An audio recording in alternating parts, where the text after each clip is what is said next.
Table से शादी। निमी breakfast को टेबल पर रखकर खुद सोफे पर बैठ गई और अंश के बाहर आने का वेट करने लगी। अब आगे अंश जब बाथरूम से बाहर आया तो उसकी नज़र निमी पर पड़ी, लेकिन वो उसे इग्नोर करके रेडी होने लगा और ये देखकर वो दुखी हो गई। पर फिर भी वो बिना शिकायत किए शांति से उसका वेट करने लगी। फिर अंश रेडी हो गया और रूम से बाहर जाने लगा, लेकिन तभी निमी उसके सामने आ गई और बड़े ही प्यार से उससे बोली, अंश, आज आप ब्रेकफास्ट किए बिना ही जा रहे हैं? देखिए ना, आज मैंने अपने हाथों से आपके लिए नाश्ता बनाया है। ये बोलकर निमी ने खाने की प्लेट अंश को दिखाई, लेकिन वो उसे देखकर भी कुछ नहीं बोला और उसे पूरी तरह से इग्नोर करके ऑफिस के लिए निकल गया। पर यह देखकर उसे बहुत बुरा लगा और वो सैड हो गई। फिर वो रेडी होकर और बिना ब्रेकफास्ट किए ही ऑफिस के लिए निकल गई। मीता उसकी शक्ल को देखकर ये समझ गई कि अंश अभी भी उससे गुस्सा है।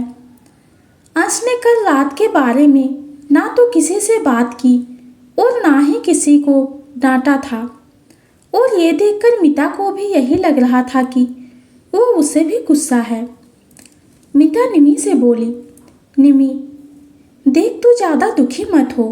तू तो जानती है ना कि भाई तुझसे ज़्यादा देर तक गुस्सा नहीं रह सकते हैं, इसलिए तू फिक्र मत कर और उन्हें मनाना जारी रख। फिर तू देखना, वो जल्दी तुझसे बात करने लगेंगे। मीता की बात पर निमी ने हाँ में सिर हिला दी। दोनों ऑफिस पहुंचकर अपने अपने काम में लग गए। काम करते करते लंच का टाइम हो गया और तब जाकर निमी को वक्त का पता चला। लंच के वक्त शीतल उसे कॉल करके अपने केबिन में बुलाई तो वो चली गई। शीतल ने निमी से पूछा, क्या हुआ है निमी?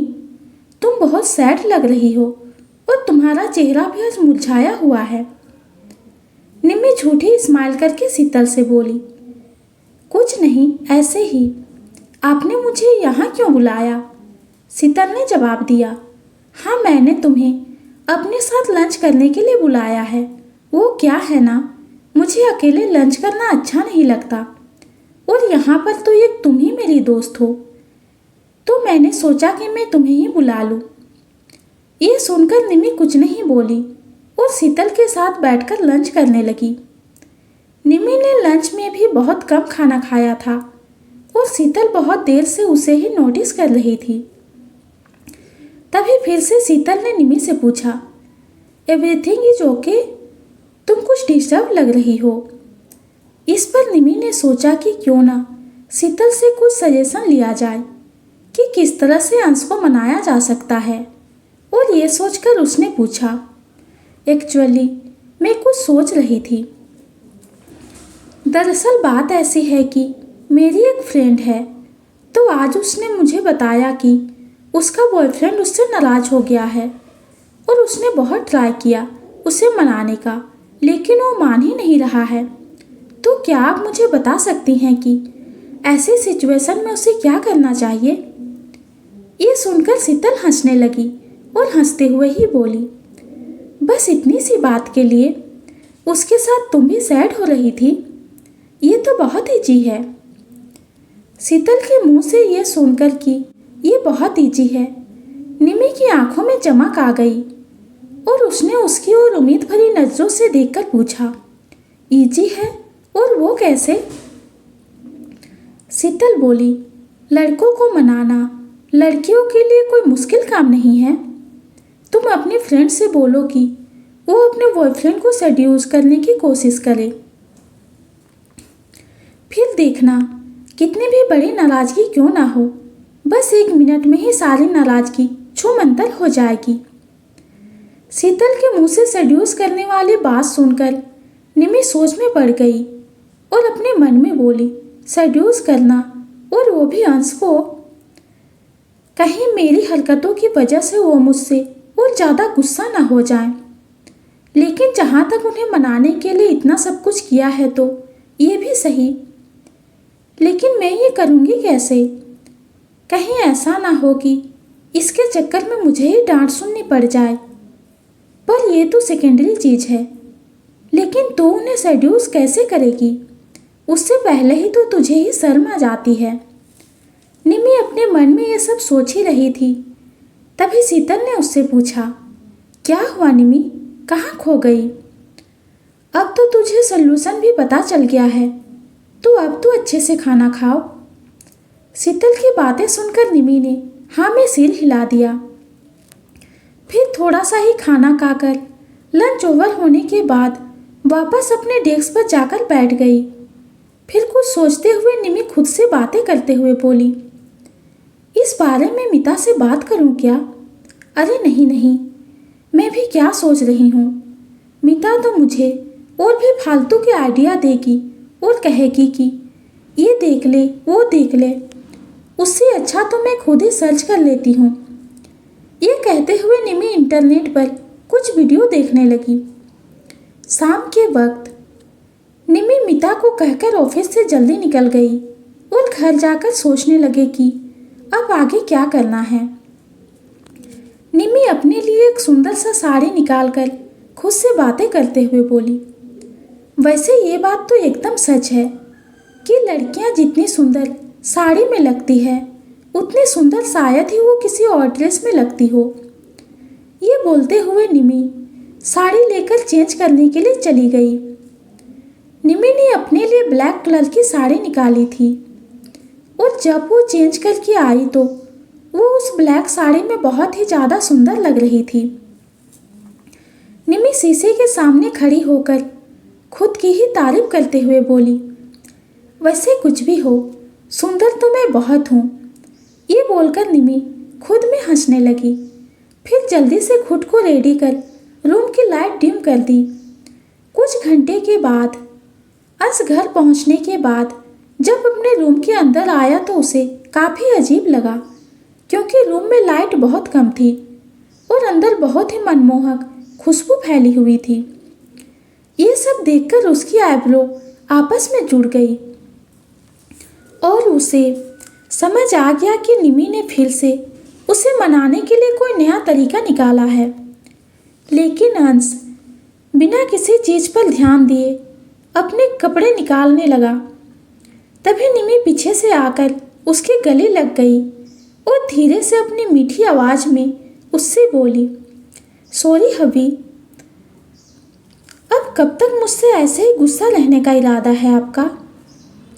अंश को अब धीरे धीरे सब समझ में आ गया कि वो क्या करने के बारे में सोच रही है।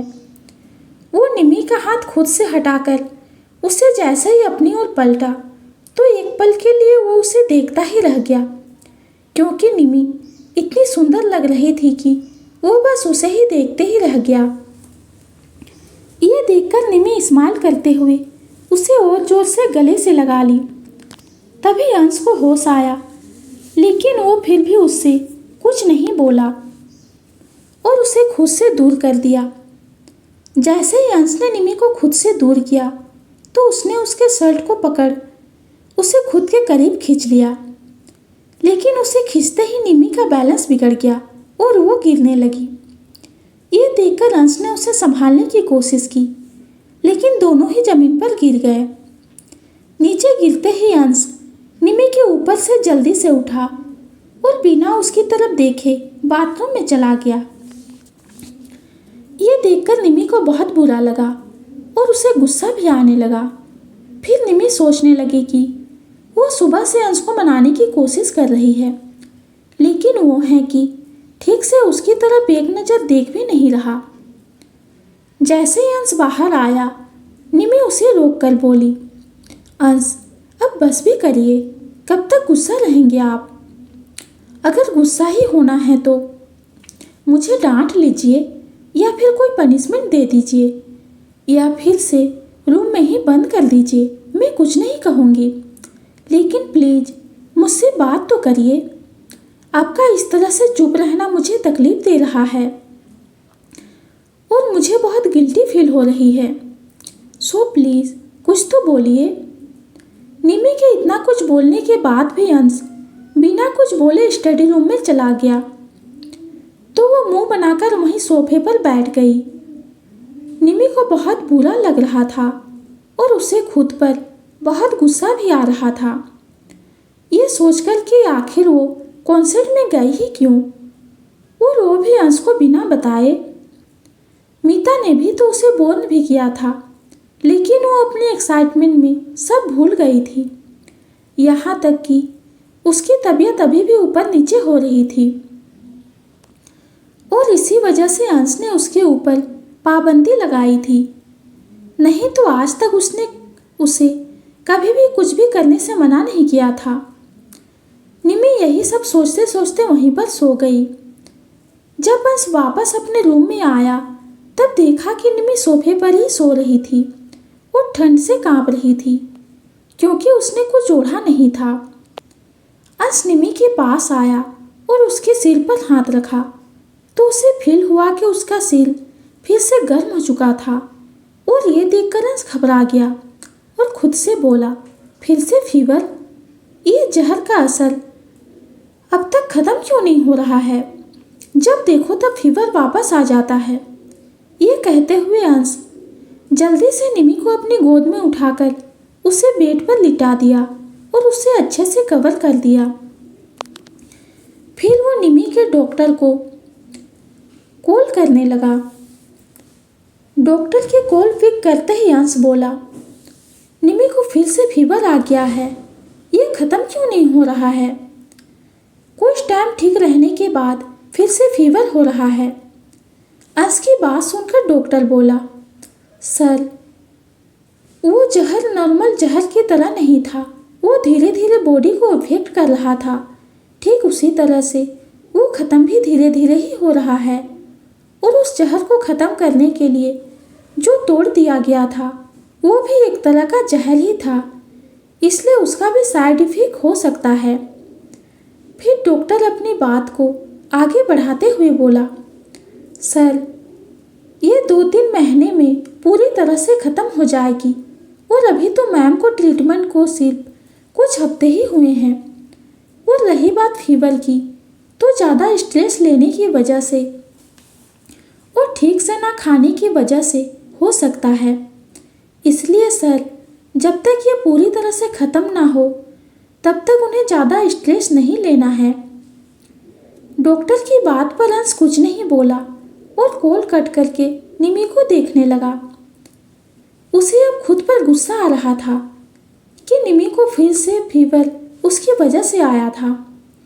अगर वो थोड़ा सा गुस्सा करके शांत हो गया होता तो शायद आज उसकी हालत ऐसी नहीं रहती, लेकिन वो करता भी क्या? वो उसे बिना बताए ही चली गई थी और उसने गार्ड को भी इस बारे में पता नहीं चलने दिया था। तो ऐसे में अगर उसे कुछ हो जाता तो वो क्या करता? इसलिए अंश निमी को इस बात का एहसास दिलाना चाहता था जिससे वो आगे से ऐसा कुछ ना करे, लेकिन इन सब में उसकी तबीयत और ख़राब हो गई और उसने भी इस बात पर ध्यान नहीं दिया कि वो टाइम से खाना खा रही है या नहीं। ये सब सोचते हुए वो प्यार से निमी के सिर पर अपना हाथ फेरने लगा। तभी वो धीरे से अपनी आंखें खोलकर अंश को देखने लगी। ये देखकर उसने उससे पूछा, तुम्हें अब कैसा फील हो रहा है? लेकिन निमी की आंखें अभी भी पूरी तरह से नहीं खुली थी। उसने अंश को अपने इतने पास देखकर कहा, हग मी प्लीज।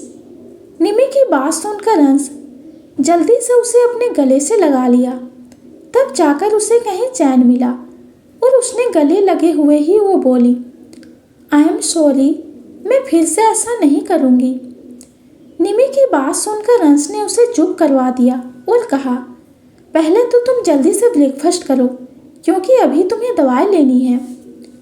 निमी मासूमियत से बोली, लेकिन मैंने अभी ब्रश नहीं किया है। ये सुनकर अंश निमी को अपनी गोद में उठाकर बाथरूम में ले गया और उसे स्लैब पर बिठा दिया। फिर उसे ब्रश करवाया और फिर से उसे अपनी गोद में उठाकर रूम में ले आया और उसे ब्रेकफास्ट करवाया। फिर दवाई देने के बाद अंश निमी को बेड पर लिटा दिया और उसे आज ऑफिस जाने से मना किया। अंश की बातें सुनकर निमी उससे रिक्वेस्ट करने लगी कि उसे ऑफिस जाना है क्योंकि वो घर पर बोर हो जाती है। अंश फिर से निमी से बोला, ठीक है, तुम मेरे साथ ऑफिस चलो और आज तुम मेरे ही केबिन में रहना। तुम्हें काम करने की कोई ज़रूरत नहीं है, इसलिए कॉल करके बोल दो कि तुम आज ऑफिस नहीं आ सकती। अंश की बात सुनकर निमी कुछ नहीं बोली क्योंकि उसे पता था कि वो अब उसकी नहीं सुनेगा। निमी की तबीयत के साथ वो कोई भी रिस्क नहीं लेना चाहता था, इसलिए अंश उसे अपने ही साथ रखने वाला था जिससे वो हर पल उस पर नज़र रख सके। दवाई लेने के बाद निमी उठ गई क्योंकि उसे अपनी तबीयत थोड़ी सी ठीक लग रही थी और फिर वो उठकर रेडी हो गई और शीतल को छुट्टी के लिए एक मेल सेंड किया। थोड़ी देर बाद अंश निमी को लेकर ऑफिस के लिए निकल गया। वहीं उसने मिता को भी ये बता दिया था कि आज वो ऑफिस अंश के साथ जा रही है और उसके साथ ही रहेगी। ऑफिस पहुंचकर अंश की कार पार्किंग की तरफ गई और कार रोकने के बाद निमी उससे बाहर निकली और उसके पीछे वो भी बाहर आया। उसी वक्त शीतल भी ऑफिस पहुंची थी और वो भी अपनी कार को पार्क करने के लिए पार्किंग एरिया में थी, लेकिन जहां अंश की कार पार्क होती थी वहां पर किसी भी एम्प्लॉयज़ को कार पार्क करने की इजाज़त नहीं थी और इसीलिए वो बहुत दूर खड़ी थी। लेकिन फिर भी उसकी नज़र ने निमी और अंश को पहचान लिया था। शीतल उन्हें साथ में देखकर बोली, ये निमी और अंश सर साथ में क्यों हैं और वो भी इतने पास? क्या ये एक दूसरे को पहले से जानते हैं? शीतल के मन में बहुत सारे सवाल उठ रहे थे। शीतल सोचते हुए आगे बोली, कहीं ये दोनों साथ में तो नहीं? नहीं नहीं, ऐसा कैसे हो सकता है? अंश सर के साथ निमी कैसे हो सकती है? उसका बैकग्राउंड तो बहुत सिंपल है और सर तो इतने बड़े आदमी हैं। आई एम श्योर कुछ और बात होगी, लेकिन अगर सच में ये दोनों साथ हुए तो? नहीं, ऐसा नहीं होगा, मुझे कुछ करना होगा। लेकिन पहले मुझे ये पता करना होगा कि आखिर ये चल क्या रहा है। फिर शीतल निमी और अंश को घूरकर देखने लगी। वो उन्हें तब तक देखती रही जब तक वो दोनों अपने प्राइवेट लिफ्ट में नहीं चले गए। उसकी नज़र लगातार उन पर ही थी। शायद उसे जलन हो रही थी, लेकिन क्यों? शीतल अपने मन के सारे विचारों को झटककर लिफ्ट की तरफ जाकर अपने फ्लोर का बटन प्रेस की। अंश निमी को सीधे अपने केबिन में लेकर गया और उसे आराम से बैठने के लिए बोला, तो वो जाकर सोफे पर बैठ गई। अंश ने पंकज को बोल दिया था कि आज उसके साथ निमी होगी और इसलिए कोई भी उसके केबिन में ना आए और सिर्फ पंकज को ही आने की परमिशन थी। इधर शीतल अपने केबिन में जाकर बैठ गई, लेकिन उसे बार बार निमी का अंश के साथ में होना याद आ रहा था। तभी वो अपना लैपटॉप ऑन की और मेल चेक की तो उसे वहाँ पर निमी का मेल भी मिला जिसमें उसने छुट्टी का लिखा था और ये देखकर वो खुद से बोली, छुट्टी? लेकिन निमी तो आज ऑफिस आई है, तो फिर उसने छुट्टी का क्यों लिखा है? शीतल ये सब सोचने लगी और फिर वो अपने काम में लग गई। दूसरी तरफ निमी आराम से सोफे पर बैठकर अंश को काम करते हुए देख रही थी। अंश की उंगलियां लगातार कीबोर्ड पर चल रही थी और इस वक्त वो बहुत ही ज़्यादा स्मार्ट लग रहा था। वैसे ये बात सच है कि लोग सबसे ज़्यादा सुंदर काम करते हुए ही लगते हैं और ठीक वैसे ही अंश भी बहुत ही स्मार्ट लग रहा था। अंश को जब ये महसूस हुआ कि निमी उसकी तरफ देख रही है तो वो उससे बोला, क्या हुआ? तुम मुझे ऐसे क्यों देखे जा रही हो? ये सुनकर निमी बोली, आपको ही तो देख रही हूँ, तो इसमें गलत क्या है? वैसे भी यहाँ मेरे पास करने के लिए कुछ भी नहीं है, इससे अच्छा तो मैं अपने डिपार्टमेंट में जाकर काम कर लेती। अंश सख्ती से बोला, कोई ज़रूरत नहीं है, आज काम करने की, और अगर तुम बोर हो रही हो तो रूम में जाकर मूवी देख लो। ये सुनकर निमी का मुंह बन गया। तभी पंकज अंदर आया और अंश को एक फाइल दिया जिस पर उसने साइन किया। पंकज को देखकर निमी बोली, वैसे अब तो आप हमारे जीजू हो गए हैं, तो आपको ऐसा नहीं लगता कि आपको हमें पार्टी देनी चाहिए? वो क्या है ना, मालादी के हस्बैंड को लूटने के मेरे और मीता के बहुत से अरमान थे, लेकिन सब धरे के धरे ही रह गए। तो अब कम से कम आप हमें पार्टी तो दे ही सकते हैं।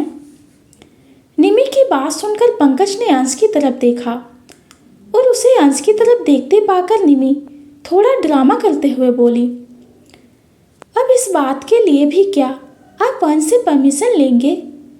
वो बस इस ऑफिस में आपके बॉस हैं, लेकिन यहाँ से बाहर वो आपके साले हुए, तो इसलिए अब आपको उनसे उतना नहीं डरना चाहिए। अंश निमी की तरफ देखकर बोला, तुम सही कह रही हो, ऑफिस के बाहर में कोई बॉस नहीं, लेकिन ये मेरा ऑफिस है और तुम मेरे ऑफिस में ही मेरे एम्प्लॉय को मेरे खिलाफ कर रही हो। अंश की बात सुनकर निमी बोली, कुछ भी, मुझे इनसे बात करने का टाइम ही नहीं मिलता है, क्योंकि आप इन्हें पूरा टाइम बिजी करके रखते हैं। वैसे आपको नहीं लगता कि इनकी अभी अभी शादी हुई है, तो इन्हें थोड़ा सा फ्री रखें? निमी की बात सुनकर पंकज थोड़ा सा शर्मा गया, क्योंकि आज से पहले उसने कभी भी ऐसा कुछ फील नहीं किया था। वो तो अपने काम में इतना बिजी रहता था कि उसे कभी गर्लफ्रेंड बनाने का भी टाइम नहीं मिला। अंश निमी की बात सुनकर बोला, ठीक है, पंकज तुम्हें पार्टी दे देगा, लेकिन अभी नहीं, जब तुम ठीक हो जाओगी तब। ये कहने के बाद अंश ने पंकज की तरफ देखकर पूछा, नेक्स्ट मीटिंग की सारी तैयारी ठीक से हो गई है? पंकज बोला, यस सर। फिर पंकज आगे बोला, सर, रॉकी आपसे मिलना चाहता है। ये सुनकर अंश बोला, ठीक है, उसे कल आने को कहो। ये कहते हुए उसने अपने सामने रखी सभी फाइल पर साइन किया और उसके साइन करते ही वो सब फाइल लेकर पंकज वहाँ से चला गया। पंकज के जाते ही अंश निमी को देखकर बोला, अब तुम भी जाकर रेस्ट करो। ये सुनते ही निमी चिढ़कर बोली, सुबह से तो रेस्ट ही कर रही हूँ, पर अब नहीं करना है। निमी की बात सुनकर अंश उसे कुछ नहीं बोला और आगे आकर उसे अपनी गोद में उठा लिया और अपने साथ केबिन से अटैच बेडरूम में लेकर चला गया और उसे बेड पर लिटाकर खुद उसके ऊपर लेटते हुए उससे बोला, ठीक है, मुझे समझ आ गया है कि तुम बोर हो रही हो। ये बोलकर अंश निमी के लिप्स पर किस करने लगा। उसकी किस इतनी पैशनेट थी कि निमी ने उसे नहीं रोका। फिर दोनों एक दूसरे में खो से गए और करीब 15 मिनट तक एक दूसरे को ऐसे ही किस करते रहे। फिर दोनों अलग होते ही एक गहरी सांस ली। उसके बाद अंश निमी के नेक पर किस किया और हल्का सा वाइट कर दिया। उसके वाइट करते ही दर्द से निमी की आंख निकल गई और वो उसे घूरकर देखने लगी। ये देखकर अंश ने हंसते हुए पूछा, इतने में ही तुम्हें दर्द होने लगा? निमी गुस्से से बोली, आपने बहुत जोर से वाइट किया है, मैं करके बताऊं क्या आपको? अंश प्यार से बोला, अच्छा ठीक है, अब नहीं करूँगा वाइट, तुम सो जाओ। ये सुनकर निमी अपना मुंह बनाकर बोली, आप हमेशा ऐसे ही करते हैं। अंश उसे चिढ़ाते हुए पूछा, कैसा करता हूँ? तो दोस्तों, अंश और निमी की प्यार भरी नोकझोंक जानने के लिए कहानी में आगे बने रहें। और आज की कहानी आपको कैसी लगी कमेंट में ज़रूर बताइए। कहानी पसंद आती है तो चैनल को लाइक और सब्सक्राइब कीजिए। कहानी सुनने के लिए आपका बहुत बहुत धन्यवाद।